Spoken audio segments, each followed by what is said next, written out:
ബി.ജെ.പിക്കെതിരെ പ്രത്യക്ഷ പ്രചാരണത്തിന് കവി കെ സച്ചിദാനന്ദനും ഫാസിസം വാതിലിൽ മുട്ടി വിളിക്കുകയാണെന്നും ബി.ജെ.പിയാണ് ഇന്ത്യയുടെ ശത്രു എന്നും സച്ചിദാനന്ദൻ തൃശൂരിൽ പറഞ്ഞു. ഓൾ ഇന്ത്യ പീപ്പിൾസ് മൂവ്മെന്റ് എന്ന സാംസ്കാരിക മുന്നേറ്റത്തിന്റെ ഭാഗമായി കേരളത്തിൽ രൂപം കൊണ്ട വേക്കപ്പ് കേരളത്തിലൂടെയാണ് ക്യാമ്പയിൻ സംഘടിപ്പിക്കാനൊരുങ്ങുന്നത്. പലപ്പോഴും പുറമേ കാണാത്ത അടിയിലൂടെയുള്ള ഈ അങ്ങേയറ്റം തന്ത്രപരമായ പ്രവർത്തനം തന്നെയാണ് ആത്യന്തികമായി ബി.ജെ.പിയുടെ വളർച്ചയുടെ കാരണം. അതിന് അറിഞ്ഞും അറിയാതെയും നിലനിൽക്കുന്ന രാഷ്ട്രീയ കക്ഷികൾ സംഭാവന ചെയ്യുന്നുണ്ട്. ബി.ജെ.പിക്ക് സാധ്യതയുള്ള മണ്ഡലങ്ങളിൽ ഭരണഘടനാ ഉത്സവം ഉൾപ്പെടെയുള്ള പരിപാടികൾ സംഘടിപ്പിക്കും.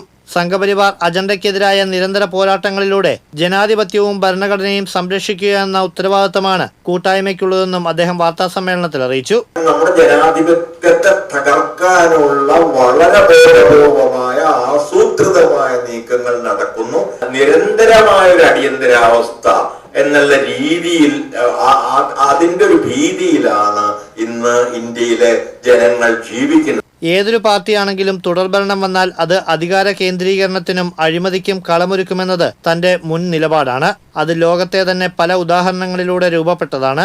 ആ അഭിപ്രായത്തിൽ ഉറച്ചു നിൽക്കുന്നതായും അദ്ദേഹം വ്യക്തമാക്കി. സൈദ്ധാന്തികമായി നാം ലോകത്തല്ല അനുഭവിച്ചിട്ടുള്ളത് ഈ തുടർഭരണം പലപ്പോഴും പലതരത്തിൽ അധികാര കേന്ദ്രിതമായ അവസ്ഥകളിലേക്ക് നയിച്ചേക്കാം. കൂടുതൽ അഴിമതിക്കാരായ ആളുകൾ അധികാരത്തോട് ഒട്ടി നിന്നാൽ മാത്രം തങ്ങളുടെ പദ്ധതികൾ നടത്തിക്കൊണ്ടുപോകാൻ കഴിയുമെന്നുള്ള രീതിയിലുള്ള ആളുകൾ ഈ ഭരണകക്ഷിയില് അല്ലെങ്കിൽ അതിന്റെ പ്രത്യയശാസ്ത്രത്തിൽ യാതൊരു വിശ്വാസവും ഇല്ലാതെ തന്നെ അതിലേക്ക് കടന്നു വന്നേക്കാം. ഇതിന്റെ അനുഭവങ്ങൾ നാം ചിലയിടങ്ങളിൽ രണ്ടിടങ്ങളിലും കണ്ടിട്ടുണ്ട്. അത്തരത്തിലുള്ള ഒരു അനുഭവം ഉണ്ടായിക്കൂടാ ഇവിടുത്തെ കമ്മ്യൂണിസത്തിന് എന്നുള്ളത് തന്നെയാണ് നമ്മൾ ആഗ്രഹിക്കുന്ന ഏറ്റവും പ്രധാനപ്പെട്ട ഒരു കാര്യം. കൂട്ടായ്മ general convener Sharath Chelur, Smitha P Kumar, Khadeeja തുടങ്ങിയവർ പങ്കെടുത്തു. TCV തൃശൂർ.